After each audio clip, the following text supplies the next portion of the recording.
Всем доброго! Сегодня 18 декабря 2013 года. Пара евро-доллара остается в депозитной торговле в преддверии решения Федеральной резервной системы позже сегодня. Эти данные будут оказывать значительное влияние на рынок. И как мы видим на дневном графике, цена на евро-доллар торгуется в пределах более крупного восходящего канала, также в фазе боковой коррекции с коррекционным каналом. Это подтверждает бычий тренд на краткосрочной торговле. Однако на средносрочной торговле мы ожидаем резкого падения пары. Мы также обращаем ваше внимание, что главный привод рынка сейчас находится в решении Федеральной резервной системы и ее последствия.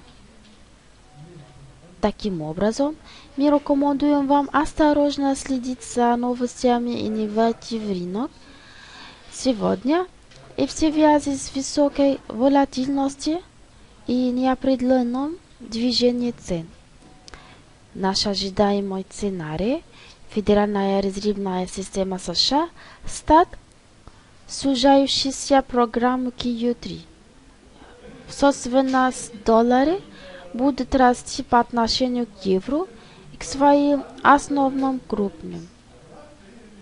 Прорыв второй уровень поддержки на 1.6340 в страну хочения будет только цены резко снижаться, однако если пара евро-доллар будет оставаться торговаться выше уровня 1.37, это было бы подтвердить бычий тренд и цена могут перепроверять уровни 1.38.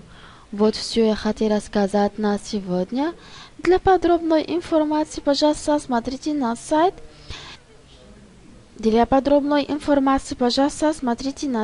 capitalacademy.com.